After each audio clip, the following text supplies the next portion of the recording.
உச்ச நீதிமன்றம் வரைக்கும் இங்க சிக்கலா இருக்கு. மதுரை உயர் நீதிமன்றத்தை யாரடா திட்டமிட்டு பார்த்தான்னா அதுவும் கலைஞருடைய பங்கு தான் இருக்கு. 2000 வருஷமா கம்பராமாயணத்தை பேசுவோம், 2000 வருஷமா மகாபாரதத்தை பேசுவோம், 2000 ஆண்டா குரானை பேசுவோம், 2000 ஆண்டா பைபிளை பேசுவோம். ஏன் 60 ஆண்டா 100 ஆண்டா 120 ஆண்டா இருக்கக்கூடிய திராவிடத்தை பேசிட்டா என்ன ஆயிரும்?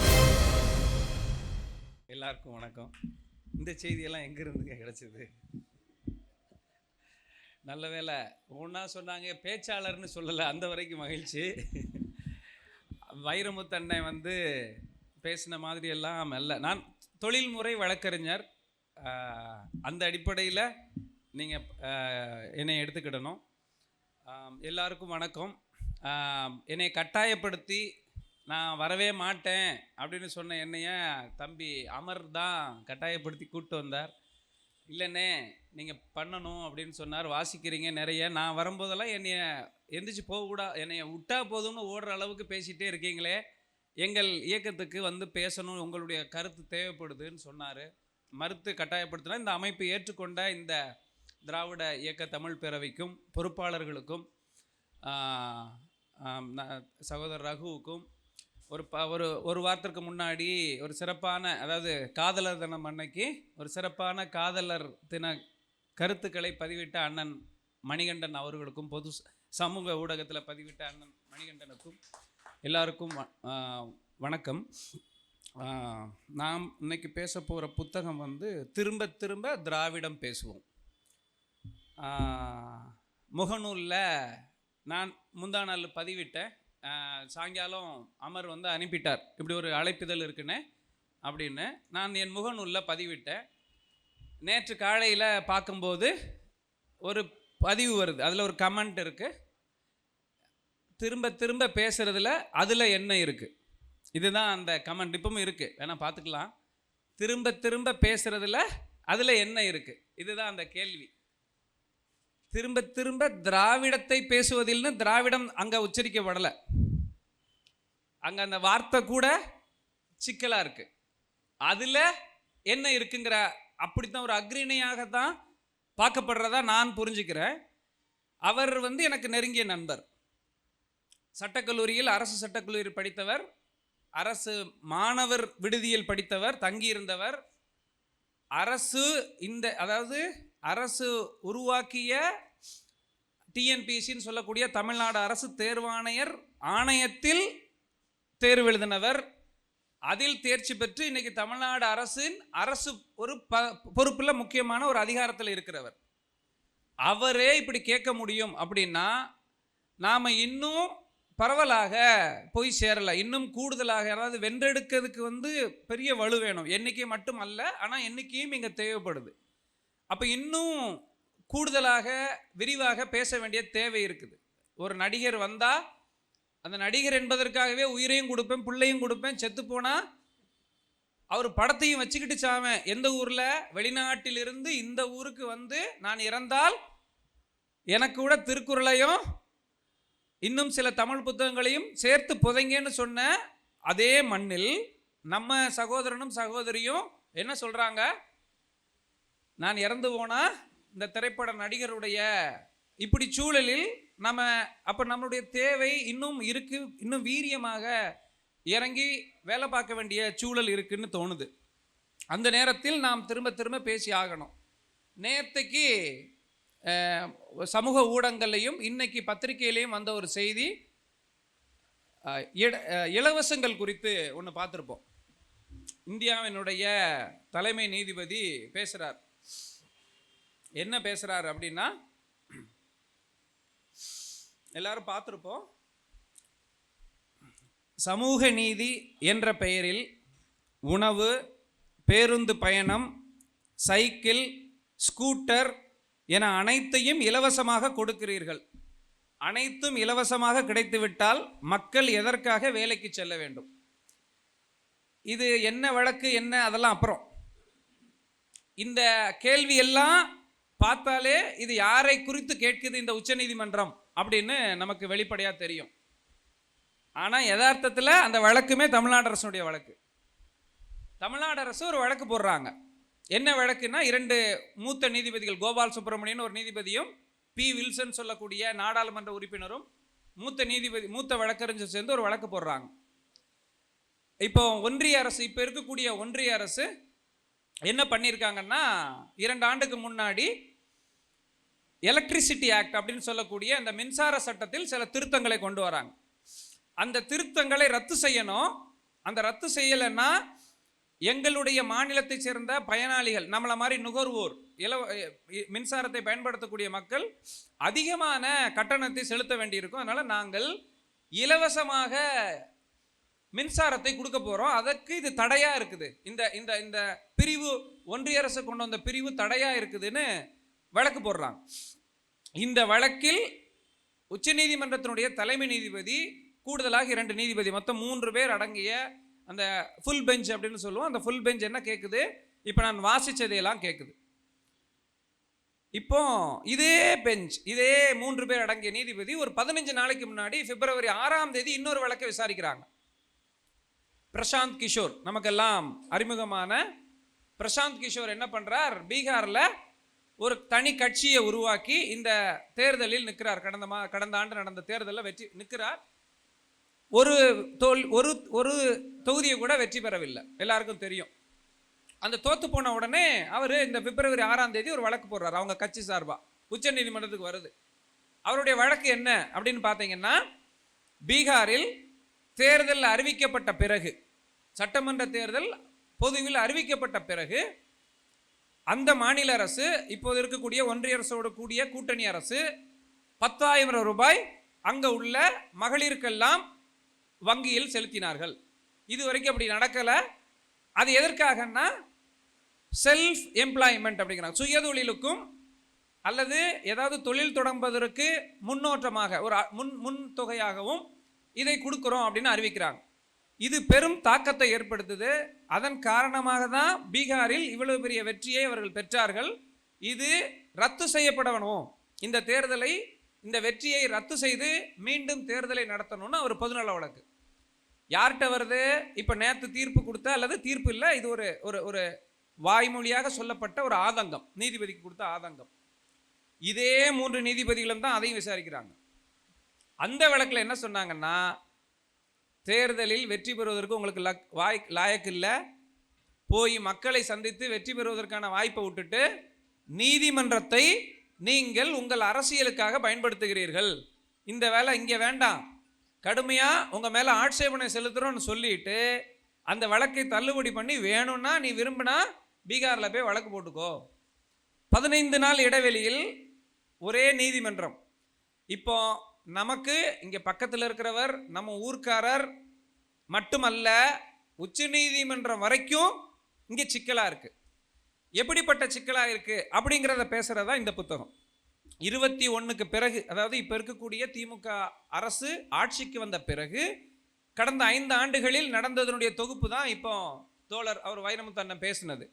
இது அதுக்கு முந்தின காலம், அதாவது 21 முதல் மாதம் வரைக்கும் இருக்கிறது. இந்த திமுக ஆட்சிக்கு வந்து முதல் 30 நாட்கள் வரைக்கும் உள்ள கட்டுரைகள் தான் இதில் இருக்குது. ஒரு 30 கட்டுரை இருக்குது. அது என்ன 30 கட்டுரை அப்படின்னா, அந்தந்த காலகட்டத்தில் எழுதுறார். ஒரு 4லேருந்து 5 பக்கம் தான், எல்லாமே ஒரு 230 பக்கம் தான் இருக்கு. பெரியாரில், தந்தை பெரியாரில் ஆரம்பிக்கிறார். திராவிடர் என்ன, திராவிடர் கழகம்னா என்ன, அப்புறம் அறிஞர் அண்ணா எங்கே எப்படி உள்ள வரார், அறிஞர் அண்ணாவுடைய பங்களிப்பு என்ன, தமிழ்நாடு, தமிழர், இது குறித்தான இவர்களுடைய புரிதல் என்ன, அப்புறம் முத்தமிழறிஞர் கலைஞருடைய, டாக்டர் கலைஞருடைய பங்களிப்பு என்ன, அதுக்கப்புறம் நாவலர் நெடுஞ்செழியனுடைய பங்களிப்பு என்ன, அதுக்கப்புறம் பேராசிரியர் அன்பழகன் எப்படி உள்ள வந்தார், அவர் என்னெல்லாம் செய்கிறார், திராவிடத்திற்காகவும் தமிழுக்காகவும் சமூக நீதிக்காகவும் என்னென்னலாம் செய்கிறார், இப்படி ஒன்று ஒன்றா கொண்டு வந்து கடைசி எங்கே முடியுதுன்னா, இப்போ இருக்கக்கூடிய தமிழ்நாட்டுடைய முதலமைச்சர் மு க ஸ்டாலினுக்கு வந்து அது முடியுது. இடையில ஜெயமோகன் அவருடைய ஒரு கட்டுரைக்கான பதிலும், தினமணி நடத்தின 2 முறை எழுதின தலையங்கம், அந்த தலையங்கத்துக்கு வந்து மறுப்பும், இப்படி ஒரு 30 கட்டுரை வரிசையாக எழுதுறார். இந்த 30 கட்டுரைகளும் ஒரு குறிப்பாக நிறைய விஷயம் குறிப்பாக இருக்கு. அது இப்படிலாம் நடந்துச்சா அப்படின்னு. இப்போ 1957 திமுக முதல் முறையாக 15 நாடாளுமன்ற சட்டமன்ற உறுப்பினர்களை தமிழ்நாட்டில் பெறுது. அப்படி பெற்ற போது அவர்களுடைய மொத்த வாக்கு 16,54,430 வாக்கு அப்படின்னு எழுதுறார். இப்படி எழுதி முடிச்சுட்டு இந்த சட்டமன்ற உறுப்பினர்கள் எல்லாம் சேர்ந்து ஒரு கூட்டம் போடுறாங்க. எங்க கூடுறாங்கன்னா, இப்போ கலைஞருடைய வீடுன்னு அறிவிக்கப்படுற எல்லாருக்கும் தெரிஞ்ச கோபாலபுரத்தில். இது ஏன் அந்த பதிவு முக்கியம்னு நான் பார்க்குறேன்னா, ஏன் இதை திரும்பி திரும்பி பேசாக வேண்டியிருக்குன்னா, திருட்டு ரயிலில் வந்த கலைஞர்னு இப்போ வரைக்கும் பேசிக்கிட்டு இருக்கிற ஊரில் முதல் முறையாக சட்டமன்ற கூட்டத்தொடர் அந்த கட்சியினுடைய 15 உறுப்பினர்களும் கூடி கலந்து கொண்டு பேசின இடம் கோபாலபுரம் அப்படிங்கிற ஒரு பதிவு இங்கே தேவைப்படுது. ஏன் திரும்ப திரும்ப அப்படின்னா, இது பதில் சொல்லாத வரைக்கும் இங்கு புரட்டும் புராணமும் இன்னைக்கு இவ்வளோ இருக்கும். இங்கே தீபம் ஏற்றுறாங்க. போன ஒரு 10 நாளைக்கு முன்னாடி எனக்கு கட்சி அலுவலக ஒரு என் கட்சிக்காரர் ஒருத்தர் வரார், கும்பகோணம் பக்கத்துலேருந்து வரார். அவர் ஊர் பேர் கற்கண்டார் கோட்டை. எனக்கு தெரியும், நான் கேள்விப்பட்டதில்லை. ஆனால் அந்த ஊர் பேர் இதில் வருது. கற்கண்டார் கோட்டையை பற்றி எனக்கு அந்த ஊரை பார்த்தோன்னே, என்னடா அழகாக இருக்கே ஒரு பேர், ஒரு ஊரே அந்த பேரே இவ்வளோ தித்திப்பாக இருக்கே, அது எப்படி அப்படின்னா இதில் வருது. கற்கண்டார் கோட்டையை பற்றி இதில் பெரியார் வந்து ஒரு பொதுக்கூட்டம் அந்த ஊரில் போய் நடத்தியிருக்கார். அப்போ அவர் பேசும்போது என்ன பேசுகிறார், என்ன சார், நான் கட்சிக்காரன் கிடையாது, ஆனால் இப்போ இருக்கிற ஆட்சி தீபம் ஏற்ற விடலல்ல. நான் கட்சிக்காரன் கிடையாது, ஆனால் தீபம் ஏற்ற விடலை. அவருடைய பார்வை அதுதான். நான் முதல் முறையாக என் அலுவலகத்தில் அரசியல் பேசினது அப்பந்தான். அலுவலகத்தில் அரசியல் எப்பவுமே கூடாது, ஏன்னா அது கட்சிக்காரருக்கும் எனக்குமான உறவு மட்டுமல்ல, அது வெறும் பிரச்சனைக்குரிய இடமாக மாறும். இருக்கிற வழக்கு இருக்கிற நேரத்தில் இது வேறையா அப்படின்ட்டு. ஆனால் அவர்கிட்ட பேசி ஒரு 10, 15, 20 நிமிடம் பேசின பிறகு, அப்போ தீபம் ஏற்றுனாங்களா, அப்போ இங்கே என்ன புரிய வைக்கப்படுதுன்னா, தீபமே ஏற்றலை, தீபமே இல்லை, ஏற்ற விடலை. ஏன் திரும்ப திரும்ப திரும்ப பேச வேண்டியிருக்குன்னா, கண்ணுக்கு முன்னாடி அவ்வளோ ஆவணங்களும் அவ்வளோ பதிவும் இருக்கும்போது, அப்போ உயர்நீதிமன்றம் கொடுத்தது பேப்பர்லலாம் வந்தது அப்படின்னா, அதே உயர்நீதிமன்றத்தில் இருக்கிற பதிலும் பாருங்க, அதே பத்திரிகையில் வந்த செய்தியும் பாருங்க, அதே யூடியூப்பில் வந்த செய்தியும் பாருங்க. இப்போ இல்லை, இதற்கு முந்தைய ஆட்சி, அதற்கு முந்தைய ஆட்சி, அதற்கு முந்தைய ஆட்சி, சுதந்திரமாகிறதுக்கு முன்னாடி இப்படி பார்த்துட்டே வாங்க. 100 ஆண்டுகளுக்கும் அதிகமான காலகட்டமாக இங்கே தீபம் ஏற்றப்பட்டுக்கிட்டே தான் இருக்கு. இந்த ஆண்டும் ஏற்றப்பட்டுச்சு. அப்போ நம்ம ஊரில் நம்ம கூட இருக்கிற ஒரு எனக்கு புரிகிற மொழியில், எனக்கு எளிதாக உங்களை கன்வின்ஸ் பண்ணக்கூடிய ஒரு மொழியில், அதிலேயே இருக்கக்கூடிய நம்ம மக்களுக்கே இந்த புரிதல் இல்லை. இந்த புரிதல் நேர் எதிராக கொடுக்கப்பட்டிருக்கிற சூழலில் நாம் ஏன் திரும்ப திரும்ப பேசி ஆகணும்? அப்போ இந்த ஆவணங்களும் பதிவுகளும் இல்லாத ஒரு காலத்தில் என்னென்னலாம் வந்திருக்கும். திருக்குறளை எடுக்கிறார். இதில் திருக்குறள் இன்னைக்கு என்கிட்ட என் வீட்டில் வந்து ஒரு 10-12 உரை இருக்கு. பார்த்தா 856 உரை இருக்கான் திருக்குறளுக்கு. 856 உரை. கடைசியாக கவிப்பேரரசு வைரமுத்து எழுதுறார். இப்போதைக்கு வெளிவந்ததில் கடைசியாக வந்தது வைரமுத்து. கடந்த புத்தகங்காட்சி மதுரையில் நடக்கும்போது வெளியே வருது. அதில் பெரியாருடைய பங்களிப்பு என்னவா இருந்திருக்கு அப்படின்னா, இவன் தெலுங்க, இவன் வடக்கன், இவன் வந்து இப்படி சொல்லக்கூடிய சூழலில் வெறும் ஒரு குறிப்பிட்ட சாரார்கிட்ட மட்டுமே இருந்த திருக்குறளை பொது சமூகத்துக்கு கொண்டு வரார். தந்தை பெரியார் தான் கொண்டு வரார். கொண்டு வந்து மாநாடு போடுறார், திருக்குறளுக்கு மாநாடு போடுறார். அதனுடைய தொடர்ச்சியாக எப்படி நீட்சி நீதி கட்சியினுடைய நீட்சி இப்படி ஒன்று ஒன்றா பார்த்தோமோ, இதுலேயும் அதே மாதிரி அதனுடைய தொடர்ச்சியாக கலைஞர் என்ன பண்ணுறார், ஆட்சிக்கு வந்த பிறகு ஒரு 10 விஷயம் செய்கிறார் திருக்குறளுக்காக. அதை மட்டுமே ஒரு கட்டுரையாக வருது. மயிலாப்பூரில் ஒரு கோயில் இருக்குது. யாருக்கு இருக்குது? திருவள்ளுவருக்கு இருக்குது. திருவள்ளுவருக்கு. மயிலாப்பூர்னா நமக்கு தெரிஞ்சதெல்லாம் கபாலீஸ்வரர் கோயில். திருவள்ளுவருக்கு ஒரு கோயில் இருக்குது. கலைஞரும் யாரும் கூட ஒரு கண்ணப்பன், காரோட்டி கண்ணப்பன் சொல்லுவாங்க இல்லையா, அப்புறம் மதிமுகவுக்கு போனார் பிற்பாடு. அந்த காரோட்டி கண்ணப்பன் அப்போ அவர் அமைச்சர்.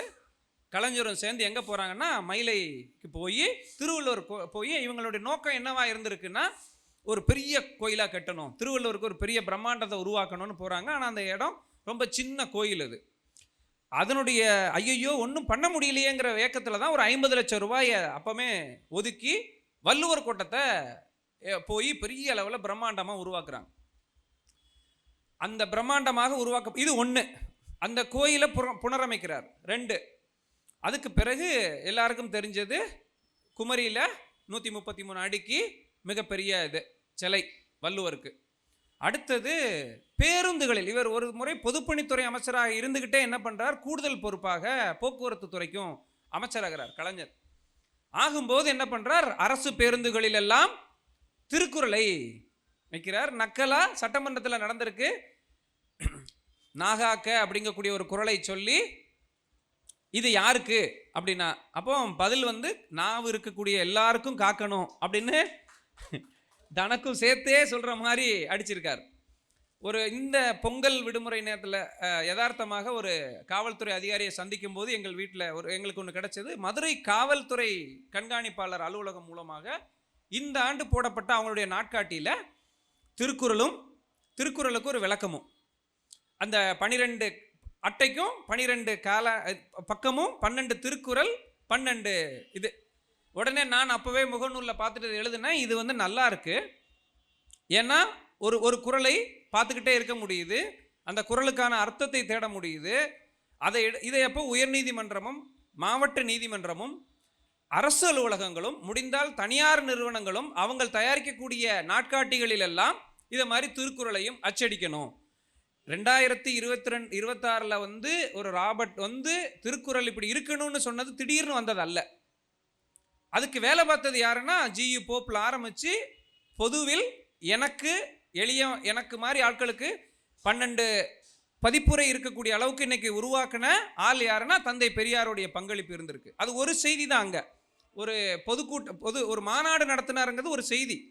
அன்னைக்கு பெரியார் திட்டமிட்டதனுடைய நீட்சி தான் அதனுடைய விளைவு தான் இன்னைக்கு எங்கள் வீட்டில் வரைக்கும் நிற்குது. அடுத்தது நாவலர் பற்றி ஒரு இதில் வரும்போது, நாவலர் கடைசியாக இறப்பதற்கு முன்பாக 3 புத்தகம் எழுதுகிறார். அதில் ஒன்று திருக்குறளுக்கு உரை. இன்னைக்கு வரைக்கும் அறிஞர் பெருமக்களால் ரொம்ப முக்கியமானதாக சொல்லப்படுற ஒரு உரை நாவலர் நெடுஞ்செழியனுடைய உரை. ரொம்ப அழகான உரை. சமீபத்தில் சீர் வாசகர் வட்டம்னு ஒரு அமைப்பு குட்டியாக 50 ரூபாய்க்கும் பெருசாக 300 ரூபாய்க்கும் ரொம்ப அட்டகாசமாக போட்டாங்க. நல்ல பெரிய புத்தகம், சிறப்பான இது. அது ஒன்று இருக்கு. அப்போ அதே மாதிரி இப்படி போகுது ஒன்று ஒன்றா. அதே மாதிரி திருவள்ளுவர் ஆண்டு அப்படின்னு நமக்கு எல்லாருக்கும் பார்த்துருக்கோம். அது என்ன திருவள்ளுவர் ஆண்டு அப்படின்னா கலைஞர் கொண்டு வரார். பரிதிமார் கலைஞர் என்ன சொல்றார், கிறிஸ்துவுக்கு முன் 31வது ஆண்டில் திருவள்ளுவர் பிறந்துடுறார் அப்படின்னு அதை சொன்னதை உடனே அதை ஆட்சி ஏற்றுட்டு 70-71 ஒரு அரசாணை போடுறார். திருவள்ளுவர் தமிழர் ஆண்டு திருவள்ளுவர் ஆண்டு என அழைக்கப்படும். அப்படின்னா என்னன்னா, கிறிஸ்துவுக்கு முன்னாடி 31 ஆண்டுங்கிறதுனால இப்போ இருக்கிறதுல ப்ளஸ் 31 சேர்த்தா அது திருவள்ளுவர் ஆண்டு இப்படின்னு இப்படியெல்லாம். அதே மாதிரி எதிர்கட்சியாக இருக்கும்போதே பக்தவச்சலம் முதலமைச்சராக இருக்கும்போதே காங்கிரஸ் ஆட்சியிலேயே திருவள்ளுவருக்கான உருவப்படத்தை சட்டமன்றத்துக்குள்ளே கொண்டு போனதனுடைய கலைஞருடைய பங்கு. இப்படி ஒவ்வொரு செய்தியாக எடுத்து விரிவாக்கிக்கிட்டே போகிறார். ஆனால் இது முழுமையானதா அப்படின்னா இந்த 250 பக்கங்கிறது முழுமை அல்ல. ஆனால் இந்த கிடைக்கக்கூடிய ஒரு குறிப்பு என்பது எப்படி வைரமுத்தனை ஒரு குறிப்பை வச்சுக்கிட்டு ஒரு 400 பக்க புத்தகத்தை 300 பக்கத்தை புத்தகத்தை பேசினாரோ, இல்லை நாம் அப்படி எடுப்போமோ, எப்படி ஒரு பிட்டு பேப்பர் அப்படி வச்சுக்குவோம், தேர்வுக்கு போகும்போது எப்படி பிட்டு பேப்பர் இருக்கோ அதே மாதிரி ஒரு குறிப்பாக இதை எடுத்துக்கிட்டு இதை குறித்த ஒரு தேடல் போகும் அப்படின்னு சொன்னால் இது ரொம்ப அட்டகாசமான ஒரு தொகுப்பு. போகிற போக்கில் கண்டிப்பாக நிச்சயமாக இதை செஞ்சிட முடியாது. அவ்வளோ தரவுகளோட உருவாக்குறார். இப்போ மீண்டும் எங்கே வரேன்னா தலைமை நீதிபதிக்கு வரேன். இந்தியாவினுடைய தலைமை நீதிபதி அங்கே உட்காந்துட்டு என்ன பேசுகிறார், இலவசம் எதுக்கு, நீ பாட்டுக்கு குறிப்பாக என்ன சொல்கிறார், காலையிலிருந்து மாலை வரைக்கும் இலவச உணவு. யாரை சொல்கிறாரு, இது வெளிப்படையாக சொல்கிறார். காலையிலிருந்து மாலை வரைக்கும் இலவச உணவு, இலவச பேருந்து, இலவச சைக்கிள் இப்படி கொண்டு வரார் சமூக நீதிங்கிற பேரில். அப்படி இல்லை, 25 விழுக்காடு எங்களுடைய வருமானம் உங்களுக்கு வரியாக போகுது, நீங்கள் இதெல்லாம் அரசுகள் என்ன பண்ணுது, நான் வெறும் தமிழ்நாடை மட்டும் சொல்லலை அப்படின்னு ஒரு 4-5 மாநிலத்தையும் சேர்த்துக்கிறார். இதுவெல்லாம் ஒன்றிய அரசுக்கான மாநிலம் வரும்போது, அந்த வழக்கில் வரும்போது இந்த நீதிபதிகளுக்கு என்ன தெரியல, அப்பெல்லாம் இது சிக்கலாக தெரியல. எங்கேருந்து வருதோ அங்கே சிக்கல் வருது. இந்த இலவசம், இந்த இடஒதுக்கீடு என்னை என்ன பண்ணுச்சு? எனக்கு நான் பிறந்த ஊர் மாஞ்சோலை தேயிலை தோட்டம். உங்களில் நிறைய பேர் நான் நம்புகிறேன் அந்த ஊர் எந்த பக்கம் இருக்குன்னு தெரியாது.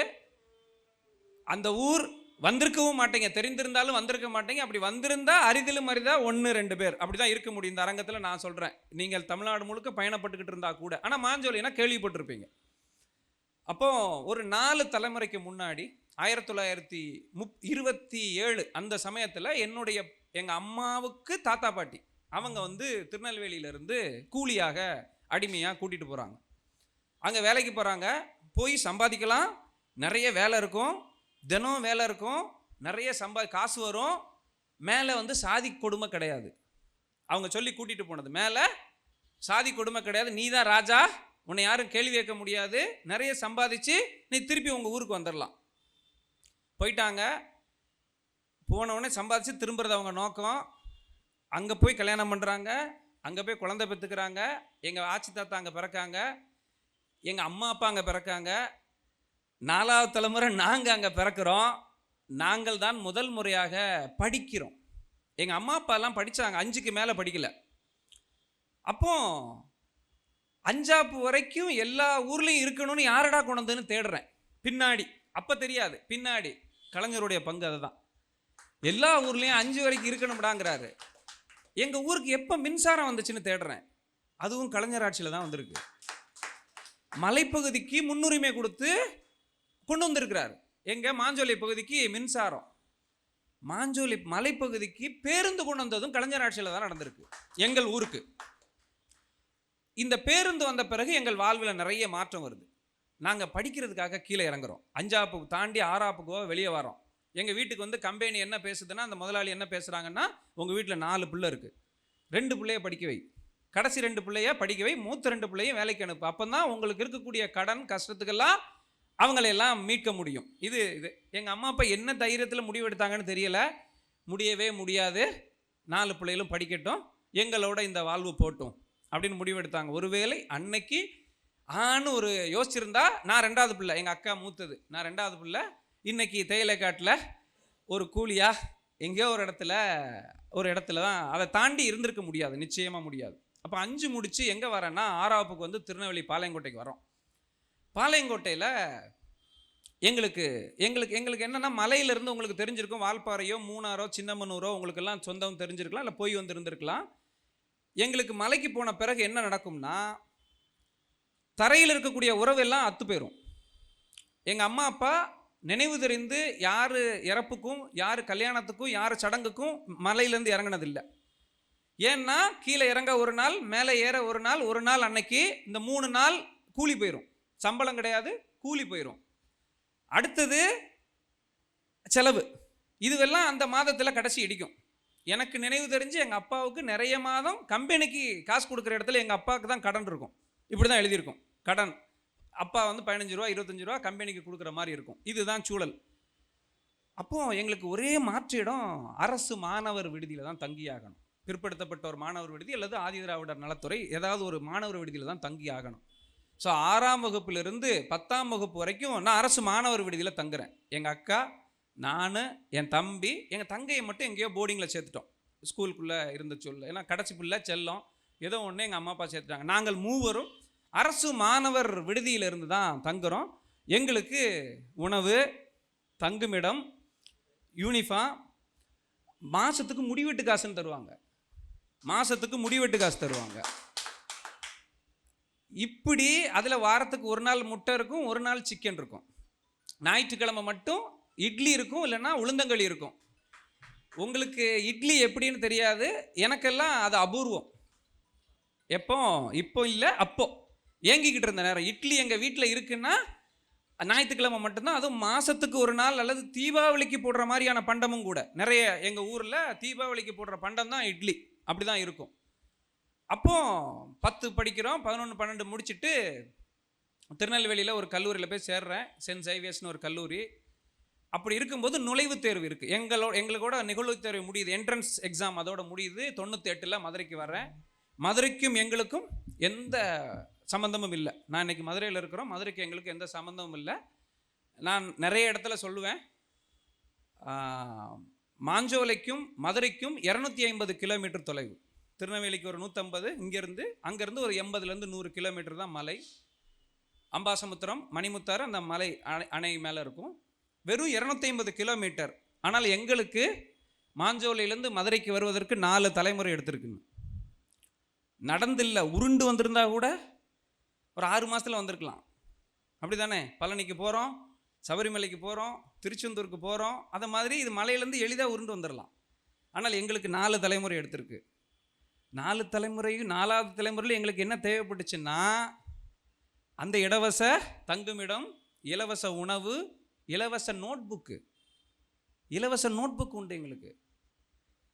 இது எல்லாம் பெரும்பாலும் நீதி கட்சியினுடைய நீட்சி அல்லது அயோத்திதாசர்லேருந்து ஆரம்பிப்போம். அம்பேத்கர் 1981 பிறக்கிறார், 1891 பிறக்கிறார், 1891 பிறக்கிறார். அம்பேத்கருக்கு 8 மாதம் இருக்கும்போது நம்ம ஊரில் ஊட்டியில் பண்டிதர் அயோத்திதாச பண்டிதர் திராவிடர் கழக மாநாடு நடத்துகிறார். அன்னைக்கு இடஒதுக்கீடு பேசுகிறார். பெண்களுக்கும் பட்டியலின மக்களுக்கும் இடஒதுக்கீடு தீர்மானம் எங்கே நடக்குது? 1891 நடக்குது, நம்ம ஊரில் நடக்குது. அன்னைக்கு டாக்டர் அம்பேத்கருக்கு வயது 8. அதனுடைய நீட்சியாக நீதி கட்சி, திராவிடர் இப்படி இப்போ நிற்கிறோம். இப்போ விடுதிக்கு வந்துட்டோம். நான் தேர்வு எழுதுகிறேன், தேர்வில் எனக்கு கிடைக்குது. அப்போ திருநெல்வேலியில் சட்டக்கல்லூரி 5 ஆண்டு படிப்பு இல்லை, 12 முடிச்சு கிடையாது, டிகிரி முடிச்சு தான் இருந்துச்சு. மதுரைக்கு வந்துட்டேன். மதுரைக்கு இங்கேயும் விடுதி கிடைக்குது, ஆனால் நண்பர்களோடு தங்கியிருக்கோம். அப்போ எப்படி வந்தோம் அப்படின்னா, நாங்கள் ஏற்கனவே சேர்ந்த கல்லூரியில் போய் எங்கள் அம்மா நான் கட்டின காசை திருப்பி கொடு அப்படின்னு கேட்காங்க. அப்படி வாங்கி இங்கே வந்துட்டோம். 5 ஆண்டு எனக்கு நினைவு தெரிஞ்சு இப்போ என் பிள்ளைக்கு ஆண்டுக்கு 1 லட்சம் ரூபாய்க்கு கூடுதலாக கட்டணம் கட்டுறோம். அவர் 4 படிக்கிறார். நான் மொத்தமாக 50,000 ரூபாய் கூட இந்த 5 ஆண்டில் என் கல்லூரிக்காக தங்கியிருந்த உணவு, உடை, புத்தகம் எல்லாத்தையும் சேர்த்து கூட என் கல்லூரி செலவுக்கு எனக்கு 50,000 ரூபாய்ங்கிறது நான் கணக்கு போட்டால் கூட எனக்கு வரல. இது எங்கேருந்து வந்தது? இது எல்லாம் முடிச்சுட்டு கலைஞர் இப்போ இறந்து போகிற நேரத்தில் யதார்த்தமாக ஒன்று தேடுறேன். இந்த மனுஷன் இறந்து போயிட்டாரே, ஏதாவது ஒன்று இந்த மனுஷனை எழுதுவோமே அப்படின்னு தேடும்போது எனக்கு ஒன்று நினைவுக்கு வருது. 1998 எங்கள் ஊரில் இதே திமுக அரசியல் தான் மாஞ்சோலை எங்கள் ஊரில் கூலி உயர்வு நடக்குது. அந்த நேரத்தில் எங்கள் அம்மா அப்பாலாம் ஒரு செங்கச்சூளையில் வேலை பார்க்குறாங்க. அப்போ ஒரு பத்திரிகையில், தினத்தந்தியில் வரலை என்னுடைய எண், என்னுடைய பதிவு எண் வரல. கதிரவன் அப்போ ஒரு நாளிதழ் வந்துச்சு திருநெல்வேலியில். அந்த நாளிதழில் வருது. எனக்கு அப்போ அது ஏன் இந்த பேப்பரில் வந்துச்சு அந்த பத்திரிகையில் வரலன்னு எனக்கு தெரில. பிற்பாடு தேடும் போது தான் தெரியுது, எனக்கு சட்டக்கல்லூரியில் இடம் கிடைத்தது வெறும் நான் எடுத்த மதிப்பெண் மட்டும் வச்சு அல்ல, கிராமப்புற மாணவருக்கான ஒரு இடஒதுக்கீடுல 3 விழுக்காடு அதில் தான் கிடைக்குது. உடனே அது என்ன கிராமப்புற மாணவர் இடஒதுக்கீடு நான் தேடுறேன். அப்படி தேடும்போது எனக்கு என்ன தெரிய வந்துச்சுன்னா, 1996 தான் அது முதல் முறையாக வருது. எப்போ வருது? மே மாதம் 20ஆம் தேதி வருது. யார் கொண்டு வரா? கலைஞர் கொண்டு வரார். கலைஞர் எப்போ முதலமைச்சர் ஆனார்? கரெக்டாக 20 நாளைக்கு முன்னாடி. கிராமப்புற மாணவர்களுக்கு 3 விழுக்காடு இடஒதுக்கீடு முதல் முறையாக உங்களுக்கெல்லாம் தெரியும் மருத்துவர் பட்டத்துக்கு தான் வருது 96. அதை அறிவிக்கிறதுக்கு போது 20 நாள் தான் அவர் ஆச்சு முதலமைச்சர் ஆகி. அதுக்கு முன்னாடி 5 ஆண்டு அதிமுக, அதுக்கு முன்னாடி 2 ஆண்டு தான் இருக்காரு. அதுக்கு முன்னாடி 11 ஆண்டு ஆட்சியில் இல்லை. எம்ஜிஆர் ஆட்சிக்கு பிறகு 89, 91, 91 96 அதிமுக, 96 வரார். வந்த உடனே 20 நாளில் கிராமப்புற மாணவர்களுக்கு இடஒதுக்கீடு கொடுக்கணும்னு ஒரு திட்டம் கொண்டு வரணும்னா இந்த மனுஷன் என்னவா யோசிச்சிருக்கணும்? எவ்வளவு நாள் இதுக்காக திட்டமிட்டிருக்கணும்? 96 மருத்துவர், 97 பொறியியலுக்கு மருது, என்ஜினியருக்கு கூட்டுறார், நீட்டிக்கிறார். 98 சட்டக்கல்லூரிக்கு நீட்டிப்பு செய்கிறாங்க. நான் 98 தான் உள்ளே வரேன். ஒருவேளை நான் 97லையோ 96லையோ எப்படி இது திராவிட கழகம் நாட்காட்டியில் எல்லா நாளும் நல்ல நேரம்னு போடுவாங்களோ அந்த அடிப்படையில் எனக்கு அமைஞ்சது இறை மறுப்பு தான். நானும் என்னாச்சு, 98 முதல் முறையாக வருது, நாங்கள் தான் முதல். ஆனால் எனக்கு தெரியல, எனக்கு கிடைத்தது என் தலைமுறையவே மாற்ற போகுது, இந்த 4 தலைமுறையை மாற்ற போகிறது இந்த இடஒதுக்கீடு தான், இந்த 3 விழுக்காடு தான் அப்படின்னு தெரியல. இது இப்படி ஒரு ராபர்ட், இப்படி ஒரு பரமசிவம், இப்படி ஒரு பன்னீர்செல்வம், இப்படி ஒரு பழனிசாமி வந்துடக்கூடாது அப்படிங்கிற நோக்கமா அல்லது தெரிஞ்சேவா தெரியாமலேன்னு தெரியல. இன்னைக்கு இருக்கக்கூடிய தலைமை நீதிபதி என்ன பேசுகிறார்? இலவசங்கள் ஒருத்தனை சோம்பேறியாக்கும். இளவரசங்கள் ஒருத்தனை இல்லாமாக்கும், இலவசங்கள் ஒண்ணுமில்லாமாக்கும் இப்படிங்கிறது அல்ல. அப்படி கிடைத்த வாய்ப்பு தான் நாங்கள் இன்னைக்கு சட்டக்கல்லூரிக்கு வந்தோம். நான் வந்ததுனால நான் சட்டக்கல்லூரி முடிக்கிறோம். அப்போ மக்கள் கண்காணிப்புக்கு ஒரு அலுவலகத்தில் வேலை கிடைக்குது. நான் படிச்சுக்கிட்டே வேலை பார்க்குறேன். 3 மணி நேரம் அங்கே வேலை பார்த்துட்டே படித்தோம். படித்து முடித்ததுக்கு பிறகு மதுரையிலேயே உயர்நீதிமன்றம் வருது. சரி, மதுரை உயர்நீதிமன்றத்தை யாரடா திட்டமிட்டு பார்த்தான்னா அதுவும் கலைஞருடைய பங்கு தான் இருக்குது. 65கள்லேயே கன்னியாகுமரி மாவட்டத்தில் முதல் முறையாக மாவட்ட தீர்மானம் போட்டாங்க, ஹைகோர்ட் வேணும்னு. எங்கள் மதுரைக்கு ஹைகோர்ட் வேணும்னு 1965 முதல் முறையாக கன்னியாகுமரியில் போட்டிருக்காங்க தீர்மானம், மாவட்ட வழக்கறிஞர்கள். பிற்பாடு அதை எடுத்து வேற மதுரை வழக்கறிஞர் சங்கம் தீவிரமாக எடுக்குது. இப்படி வேறு அமைப்புகளுடைய பங்களிப்போடு சேர்ந்து கலைஞருடைய முன் திட்டத்தோடு தான், அவருடைய பெரும் பங்களிப்போடு தான் இன்னைக்கும் உயர்நீதிமன்றத்தில் நுழையும் போது அது பார்ப்பீங்க, கலைஞருடைய பேர் அங்கே இருக்கும். இப்படி வருது. அந்த உயர்நீதிமன்றத்தில் நான் வழக்கறிஞராக மாறுறேன். எங்கள் அம்மா அப்பாவை கூட்டிகிட்டு வரேன், என் தங்கையை மதுரைக்கு கூட்டிகிட்டு வரோம், எங்கள் அக்காவை கூப்பிட்டு வரோம், திருநெல்வேலியில் சட்டக்கல்லூரி படித்து என் தம்பியை கூப்பிட்டு வரோம். எங்களுக்கு இப்போ மதுரை ஊராக மாறுது.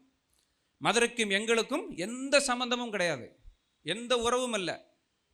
அப்போ ஒரு இடஒதுக்கீடு எங்கேருந்து வந்தது அப்படின்னா, அது இலவசமா அப்படின்னா, உணவு கொடுப்பது இலவசமா, மதிய உணவு ஒருவேளை. நான் எப்படி ஆள்னா பெருந்தீனிக்காரன் சாப்பாட்டில் 6 படிக்கும்போது இட்லினா 15, தோசைன்னா 12. இது எப்படி எனக்கு ஞாபகம் இருக்குன்னா, மலையிலேருந்து இறங்குறோம், எங்கள் அத்தை மாமா வீட்டில் ஒரு ஹாஸ்டல் திறக்கிற வரைக்கும் இருந்துக்கோன்னு ஒரு 10 நாளைக்கு விடுறாங்க. ஒரு உறவினர் வீட்டில், தம்பி சொல்லிடுடா, நானும் மாமாவும் அத்தையும் மட்டும்தான்டா இங்கே இருக்கோம், எங்களுக்கு மாமாவுக்கு 3 தோசை 2 தோசை சாப்பிடுவார், நான் 2 தோசை. இட்லினா அவர் 4 நான் 3. நான் சிரிச்சுக்கிட்டே, அத்தை இட்லினா ஒரு 15 தே, தோசைன்னா ஒரு 12 அப்படின்னு சொன்னது அவங்க முகம் போன போக்கு இருக்குல்ல, அது அந்த நினைவில் இருக்குது. ஐயோ அப்படின்னு. அப்போது ஒரு வேளை எனக்கு அந்த உணவு கிடைக்கலன்னா, ஒரு வேளை என்னால் அங்கே தங்க முடியலன்னா என்ன ஆயிருந்திருக்கும் அப்படின்னா, ஒரு வேளை எனக்கு இப்படி மதுரை சட்டக்கல்லூரியில் இடம் கிடைக்கலன்னா, இதை இப்படியெல்லாம் அனுபவத்தோட எழுதலையே ஒழிய, இதுதான் இந்த புத்தகம். இப்படி எப்படி வைரமுத்தண்ண பேசின மாதிரி ப்ராக்டிக்கல்னு ஒன்று இருக்குது. அதுதான் இப்போ நடந்த அந்த கல்வி மாநாடு அப்படின்னு இருக்கு இல்லையா, அந்த கல்வி மாநாட்டில் நான் பேசலையே ஒழிய, அதனுடைய ஒரு நீட்சி தான் அது. அப்படி ஒரு நீட்சி தான் அது. மாஞ்சோலையை இப்படி எங்கள் ஊரை இப்படி பண்ணிட்டீங்களேன்னு பேசக்கூடிய நான் தான், எங்கள் ஊரை மட்டும் நான் பார்க்க முடியாது, இது ஒரு ஒட்டுமொத்த சமூகத்துக்கும் நான் சேர்த்து பார்க்க வேண்டிய நபர். அப்போ அப்படி இருக்கும்போது எனக்கும் சேர்த்து என்ன திட்டமிட்டாங்க அப்படின்னு பார்க்க வேண்டியிருக்கு. அப்போ எனக்கு கைக்கு கிடைக்க வேண்டிய திருக்குறளை கொண்டு வந்து சேர்த்ததாக இருக்கட்டும், எனக்கு இப்படி ஒரு வாழ்வு மாறினதாக இருக்கட்டும். இன்னைக்கு ஒரு என்னதான் இருந்தாலும் எங்கள் அம்மா அப்பாவை இன்னும் கூலி அப்படின்னு பார்க்கக்கூடிய ஊரில் வக்கீல் பிள்ளைகள், வக்கீல் அம்மா அப்பா அப்படின்னு கொண்டு வந்தது, எங்கள் அம்மா அப்பாவுடைய பங்களிப்பதில் இருக்கான்னா இருக்குது. ஆனால் அவர்கள் மட்டுமே அதை சாத்தியமாக்கலை. அப்படின்னா எல்லா அம்மா அப்பாவும் ஆக்கியிருக்கணும்ல, ஆக்கலை. அப்போது அதில் இந்த திருப்பி திருப்பி திருப்பி ஏன் திராவிடம் பேச வேண்டி இருக்குது அப்படின்னா, இந்த திராவிடம், இந்த திராவிட ஆட்சி, இந்த சமூக நீதி, இந்த கல்வி, இந்த மதம், இதுவெல்லாம் இல்லைன்னா இதை பேசிக்கிட்டே தான் இருக்கணும். எப்போ வரைக்கும்? எல்லாத்துக்கும் ஒரு இலக்கு இருக்கணும்ல, எல்லாத்துக்கும் ஒரு இலக்கு இருக்கணும். இவ்வளோ நாளைக்கு மனுஷனுக்கு இருக்கிற மாதிரி எல்லாத்துக்கும் இருக்கிற மாதிரி ஒரு இலக்கு இருக்கணும். எப்போ வரைக்கும் அப்படின்னா, இங்கேருந்து 7வது தட்டி 1915 400 கல்வியில் 400 இடங்கள் இருந்துச்சு கல்வி நிறுவனத்தில். அதில் ஏறக்குறைய 80 விழுக்காடு இடங்களை ஒரே ஒரு குறிப்பிட்ட சமூகம் மட்டுமே வச்சிருந்தது. அப்புறம் மிச்சம் இருக்கிறதுல ஒரு 73 இடங்களை ஆங்கில இந்தியர்களும் கிறிஸ்தவர்களும் இஸ்லாமியர்களும் வச்சிருந்தாங்க. 18 இடங்கள் மட்டும்தான் பிற்படுத்தப்பட்ட மக்களுக்கு இருந்துச்சு, பிசிக்கு இருந்துச்சுன்னு அதில் ஒரு பதிவு. அப்படியே எடுப்போம். இன்னைக்கு மாறிடுச்சா அப்படின்னா மாறலை. ஏன்னா 2018 இப்போ வரைக்கும் 2025 கடந்த ஆண்டு வரைக்கும் 700 பேரை உயர்நீதிமன்ற நீதிபதிகளாக இந்தியா முழுமைக்கும் நியமிக்கிறாங்க. 700 பேர் மொத்தம். அதில் 77 80 விழுக்காடு யாருன்னா அதே தான். இன்னும் 1915 தான் நம்ம இருக்கிறோம். திருப்பரங்குன்றம் ஆளாளுக்கு பேசணும், வீதியில் இருந்தோம், கத்துனோம், தூக்கம் போச்சு, இப்படிலாம் இருந்தாலும் நீதிமன்றம் கொடுக்குற தீர்ப்பு தான் இறுதியானது. அதை ஏற்று தான் ஆகணும். அது தனி நீதிபதியோ மேல்முறையீடு போகலாம் அல்லது உச்ச நீதிமன்றம் போகலாம். ஆனால் அந்த இடத்தில் யார் இருக்கா? அந்த இடத்தில் யாருடைய கருத்தாக்கம் இருக்கு? அந்த இடத்தில் என்ன சிந்தனையோடு இருக்கிறாங்க. அப்படிங்கிற போது 1915 என்ன இருக்கோ அதே இடத்துல தான் இன்னும் நம்ம இருக்கோம். உச்ச நீதிமன்றத்தில் 31 இப்போ 35 மாறி இருக்கு. அதில் 27 பேர் யாருன்னா முற்படுத்தப்பட்ட சமூகம் தான். அப்படி இருக்கும்போது நான் என்னதான் முற்போக்கு பேசினாலும் ஒரு பெண்ணாக என்னால் யோசிக்க முடியல. என் துணைவியார்கிட்ட போய் நான் பேசும்போது நிறைய நேரம் பேசும்போது அடி வாங்கியிருக்கேன். அடின்னா இப்படி இல்லை, இப்படி சொல்லலை, எனக்கு நானே யோசிப்பேன்ல, பல்ப் வாங்கிட்டேனடா அப்படின்னு இருக்கும்ல, இல்லைன்னா கேவலமாக ஆயிடுச்சு எனக்குன்னு அப்படி உணர வச்ச தருணம். என்னடா நம்ம இப்படியா அப்படின்னு. நான் பேசுகிற பேச்சில் அவ்வளவு தூரம் அவங்கள காயப்படுத்தி இருக்கோம் அப்படின்னு எப்போ தெரியுது அப்படின்னா 1932 பெண் ஏன் அடிமையால் எழுதுறாருங்க இந்த மனுஷன். பெண் ஏன் அடிமையானாலும் ஒரு புத்தகம், அதில் ஒரு தொகுப்பு இருக்குது. அந்த தொகுப்பில் அன்னைக்கு இப்படி இன்டர்நெட் இல்லை, அன்னைக்கு இப்படி நண்பர்களோட கலந்தாலோசிக்கிறதுக்கு இல்லை. இந்த மனுஷன் பெரிய படிப்பாளியான்னு பார்த்தா அதையும் பெரிய படிப்பாளியும் கிடையாது, பெரிய கல்லூரி படித்த மேதையான்னு பார்த்தா அதுவும் இல்லை. ஆனால் பெண் ஏன் அடிமையானால் இன்னைக்கு மறுபதிப்பு போட்டு லட்சக்கணக்கில் விற்பனை ஆகுது. பெரியார் எழுதுறார், தொகுப்பாக எழுதுறார். காதல்னா என்ன, காமம்னா என்ன, பெண்ணுன்னா என்ன, சமையல் என்ன, ஆண் என்ன, இதெல்லாம் எழுதுறார். இந்த இன்டர்நெட் யுகத்தில் கூட தோணாத எனக்கு அந்த மனுஷனுக்கு எப்படி தோணுச்சு, இதில் எழுதுறார். அடுத்தது ஆங்கிலம் மொழி குறித்து இப்போ இந்த 3 மும்மொழி கொள்கை தொடர்ந்து பிரச்சனையாக இருக்குது. 1941 எழுதுறாரு, தமிழ் என்பது ஆட்சி மொழி, தமிழ் என்பது அலுவல் மொழி, தமிழ் என்பது நீதிமன்ற மொழி, தமிழ் என்பது கோயிலில் இருக்கக்கூடிய மொழி எழுதுறாரு. ஆனால் இணைப்பு மொழி, வேலை வாய்ப்புக்கான மொழி என்பது ஆங்கிலம். எப்போ எழுதுறாரு? 1941 மே 15 எழுதுறாரு. அப்போ இன்னைக்கு இந்திய இருக்கல, நம்ம இன்னைக்கு இந்திய வெறுக்கல, இன்னைக்கு திணிக்கல, இது தொடர்ந்து வந்துகிட்டே இருக்கு. அழுத்த நம்ம முங்கி போனால் நிச்சயமாக நம் தலைமுறை காலியாக தான் போகும். இன்னைக்கு தான் என் துணைவியார் பெருமையாக சொல்லுவாங்க, 10 ஆண்டு, நான் இப்போ 21 ஆண்டு ஆயிடுச்சு வக்கீலாகி, 2003 முடித்தேன்.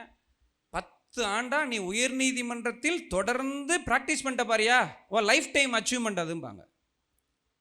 ஸோ எனக்கான இலக்கு என்னவா இருக்குன்னு பாருங்க. இங்கே என்னுடைய லைஃப் டைம் அச்சீவ்மெண்ட் என்னவா இருக்கு? 10 ஆண்டு தொடர்ந்து உயர்நீதிமன்றத்தில் நான் ப்ராக்டிஸ் பண்ணதே என் லைஃப் டைம் அச்சீவ்மெண்ட். மீதி எல்லாமே போனஸுங்கிறாங்க. அதுக்காக நீ சோர்ந்ததுக்கு இல்லை, நீ செய்கிறதெல்லாம். அப்படிங்கும்போது யாருக்கு அப்போ இலக்கு நீதிபதி ஆகிறது? யாருக்கான இலக்கு ஆட்சியில் இருப்பது? யாருக்கான இலக்கு அதிகாரத்தில் இருப்பது? யாருக்கான இலக்கு நம் சிந்தனையை அங்கே கொண்டு போகிறது? அப்போ எல்லாரையும் சேர்ந்து தான் இங்கே தயாரிக்க வேண்டிய தேவை வருது. அப்போ இதற்காக 40களில் இந்திய எதிர்த்து பேசினது, அறிஞர் அண்ணா பேசினது, இங்கேருந்து அம்பேத்கரோட போய் தொடர்பு வச்சது, இப்படின்னு ஒரு நீட்சியை இவர் கொண்டு வந்ததனுடைய தொடர்ச்சியாக இந்த புத்தகத்தை நான் அப்படி பார்க்குறேன். காலையில் இதோட சொல்லி முடிச்சுக்கிறேன். காலையில் பிலால் அலியார்னு அமீரகத்திலிருந்து ஒரு அண்ணன் ஒரு வழக்கு விஷயமா பேசுகிறார், கருப்பர் கூட்டம். வாழ்த்துக்கள். வேற ஒரு வழக்காக பேசிட்டு இதை சொல்கிறார், இன்னைக்கு பார்த்தேன், நீங்கள்லாம் உங்களை மாதிரி கட்சிக்கு இல்லாத, அமைப்பில் இல்லாத, வெளியில் இருக்கிறவங்கெல்லாம் வரணும். உடனே நான் கேட்குறேன், ஆமாம் எதுக்கு திருப்பி பேசணும்? நான் எனக்கு ஏதாவது கிடைக்குமாங்கிறதுக்காக போடுறேன். என்னங்க 2000 வருஷமாக கம்பராமாயணத்தை பேசுவோம், 2000 வருஷமாக மகாபாரதத்தை பேசுவோம், 2000 ஆண்டா குரானை பேசுவோம், 2000 ஆண்டா பைபிளை பேசுவோம். ஏன் 60 ஆண்டா 100 ஆண்டா 120 ஆண்டா இருக்கக்கூடிய திராவிடத்தை பேசிட்டா என்ன ஆயிரும்? இது இருக்குல்ல. ஸோ ஏன் தேவை அப்படின்னா, நாம் எல்லாருக்குமே தெரியும், நான் பொற்கொள்ளர் தெருவில் ஊசிவிக்க வந்த ஆள். உங்களுக்கு போய் திராவிடம்னா என்ன, அதனுடைய வீரியம் என்ன, அதனுடைய பலன் என்னன்னு இருக்காது. அதனால தான் என் சொந்த அனுபவத்திலேருந்து கொண்டு வரேன். ஏன்னா அதுதான் உங்களுக்கு தெரியாது, அது மட்டும் தான் புதுமையாக இருக்கும் உங்களுக்கு. அப்போ மனுஸ்மிருதி இந்த நாட்டில் ஆட்சியில் இருக்கிற வரைக்கும், ஏன்னா உச்ச நீதிமன்ற தீர்ப்பிலும் உயர்நீதிமன்றங்களுடைய தீர்ப்பிலும் இன்னைக்கு வரைக்கும் அரசியலமைப்பு சாசனத்துக்கு சமமாக மனுஸ்மிருதியும் இன்னைக்கு வரைக்கும் அதை மேற்கோள் காட்டப்பட்டுக்கிட்டே வருது. அப்படி ஒரு புத்தகத்தை எங்கள் வீட்டில் சரோஜாதேவி புக்கு நான் சின்ன பிள்ளையில் படிச்சிருக்கேன். கல்லூரி படிக்கும்போதும் சரோஜாதேவி புத்தகம் படிச்சிருக்கேன், ஒளிச்சு வச்சு படிச்சிருக்கேன். வெளியில் தெரிஞ்சிடக்கூடாது, தெரிஞ்சா செத்தன். இன்னைக்கு இன்டர்நெட் வராத காலம் அது. ஆனால் மனுஸ்மிருதியை நான் வெளிப்படையாக வச்சுருக்கேன். அதை போய் படித்து பார்த்தா தான் தெரியுது, அடே இதைத்தாண்டா நான் ஒளிச்சு வச்சுருக்கணும், இது தாண்டா மறைச்சி வச்சுருக்கணும். அப்போ திரும்ப அது என்ன, அது ஏதுன்னு பேசும்போது மட்டும்தான், பேசுவோம், கருத்தாக பேசுவோங்கும் போது மட்டும்தான் நாம் தொடர்ந்து புதுசாக ஏதாவது சாதிக்காட்டலும், அறிஞர் அண்ணாவும் கலைஞரும் தந்தை பெரியாரும் டாக்டர் அம்பேத்கரும் MC ராசாவும் அதற்கு முன்னாடி இருந்த நாயர் TM நாயரும் அயோத்திதாச பண்டிதரும் நமக்காக எடுத்து எடுத்து எடுத்து எடுத்து கொண்டு வந்ததனுடைய நீட்சியாக இதை பார்க்குறேன். இது தொடர்ந்து எப்போ வரைக்கும்னா 1915 நிலை இன்னும் இருக்கும்போது இதை பேசித்தான் ஆகணும். ஆனால் ஒன்று கூடுதலாக ஒன்று இந்த புத்தகத்துக்கு வெளியிலேருந்து ஒன்று சொல்லி முடிக்கிறேன். இந்திய தண்டனை சட்டம் அப்படின்னு ஒரு சட்டம் எல்லாருக்கும் தெரியும். IPCன்னு சொல்லுவோம், ஈபிகோ. அப்படி ஒரு 3 சட்டம் இருக்குது. இந்தியன் எவிடன்ஸ் ஆக்ட் சாட்சிய சட்டம், சிவில் ப்ரொசீஜர் கோடு உரிமையியல் நடைமுறை சட்டம், இந்திய தண்டனை சட்டம். இந்த 3ஐயும் எழுதுனது யாரு அப்படின்னா தாமஸ் பாபிங்டன் மெக்காலே அப்படின்னு ஒருத்தர். அவர் பேர் மெக்காலேன்னு சொல்லி லார்டு மெக்காலே. அவர் நமக்கு எப்படி அறிமுகப்படுத்தியிருக்காங்க அப்படின்னு சொன்னால் என்னவா சொல்லியிருக்காங்கன்னா, அவர் வந்து மனனம் செய்யக்கூடிய மனப்பாடம் செய்யக்கூடிய கல்வியை நமக்கு கொடுத்தாரு, குமாஸ்தா கல்வியை கொடுத்தாரு அப்படின்னு இப்படியே நமக்கு சொல்லித்தாரான். அதில் இருக்குது, பெரியார் சொல்கிறார் ஒரு இடத்துல, பாப்பான் தான் கல்வி அறிவோடு இருக்கான், அவன் சிந்திப்பான், நம்மெல்லாம் சிந்திக்க முடியாதவங்க, கல்வி அறிவு இல்லை. அப்போ நம்ம அறிவு என்னவா இருக்கணும், என்னவா சிந்திக்கணும், எப்படி பண்ணணும்னா வேற ஒன்றும் இல்லை, பார்ப்பான் எதையெல்லாம் சரிங்கிறானோ ஆதரிக்கிறானோ அதுக்கு எதிராக பார்ப்பான் எதையெல்லாம் யாரையெல்லாம் சப்போர்ட் பண்ணுறானோ அவருக்கு எதிராக இரு, அதுவே போதும், அதுதான் செய்ய வேண்டியது, வேற எதுவும் இல்லைங்கிறார். தாமஸ் பாபிங்டன் மெக்காலே என்ன பண்ணுறாரு அப்படின்னா இந்த 3 சட்டத்தையும் கொண்டு வரார். அந்த தாமஸ் பாபிங்டன் மெக்காலே கொண்டு வர்றது 1860. அதற்கு அந்த ஆண்டு வரைக்கும் இந்த அமலுக்கு வர்ற இந்தியன் பீனல் கோட் அமலுக்கு வர்ற வரைக்கும் நம்மக்கிட்ட என்ன சட்டம் இருந்துச்சு, தண்டனை சட்டம் என்னவா இருந்துச்சுன்னா, கிறிஸ்தவர்களுக்கு இங்கிலாண்டில் உள்ள சட்டம் கிறிஸ்தவத்தை ஏற்றுக்கொண்டவர்களுக்கு, இஸ்லாமியர்களுக்கு சரியத் அந்த மாதிரியான இஸ்லாமியர்கள் சட்டம், இந்துக்களுக்கு என்னெல்லாம் இருந்துச்சுன்னா மனுஸ்மிருதி மட்டும்தான் இருந்துச்சு. அப்போ ஒரு குறிப்பிட்ட சமூகம் மரண தண்டனை கிடையாது, அவருக்கு நாடு கடத்தலாம், அவருக்கு இப்படியெல்லாம் சொல்ல போது இதை அடிச்சு நொறுக்குனது யாருன்னா Thomas Babington Macaulay, Lord Macaulay. சாதிக்கு ஒரு நீதிங்கிறத உடைக்கிறான். எல்லாம் எது செஞ்சா குற்றம்னா ஒன்று தான், யார் செஞ்சாலும் அது குற்றம், ஒரே தண்டனைன்னு கொண்டு வரான். இந்த சட்டம் இவங்களுக்கு முள்ளு மாதிரி குத்திக்கிட்டே இருந்துச்சு தொண்டைக்குள்ள. எப்போ வரைக்கும்? 2 வருஷம் முன்னாடி வரைக்கும். இப்போ அது IPC அல்ல, நான் வக்கீல், ஆனால் எனக்கே பேர் வரல, BNNSS BSS எதமோ இப்படி 3 சட்டம். இது சும்மா மாறல. IPCலேருந்து 92லேருந்து 93% அப்படியே இருக்குது. வெறும் 5லேருந்து 7 விழுக்காடு தான் அதில் புதுசு. அதுக்கு சட்டம் பேர் ஏன் மாற்றணும் அப்படின்னா, என் பிள்ளைக்கு IPCனா என்னன்னு தெரியாது, நம்ம தலைமுறைக்கு IPCனா என்னன்னு தெரியாது. அதை இந்த புத்தகம் நம் தலைமுறைக்கும் நம்ம அடுத்த தலைமுறைக்கும், மதம் இப்போ என்ன பிரச்சனை வருதோ அதை அங்கே பேசியிருக்கார், மொழி என்ன பிரச்சனை வந்திருக்கோ, கலாச்சார ரீதியாக என்ன பிரச்சனை வருதோ, உணவு ரீதியாக என்ன பிரச்சனை வருதோ, மாநில உரிமை பற்றி என்ன உரிமை வருதோ, இடஒதுக்கீடு பற்றி, சமூக நீதி பற்றி, கல்வி பற்றி, இப்படி இப்போ என்னென்னலாம் சிக்கல் இருக்குதோ அதையெல்லாம் 40கள்லையும் 30கள்லையும் 50கள்லையும் அப்படி பேசியிருக்கிறாரு. அதனுடைய குறிப்பாக இந்த புத்தகம் மிகச்சிறப்பான புத்தகம். இவ்வளோ நேரம் கேட்ட எல்லாருக்கும் ரொம்ப நன்றி.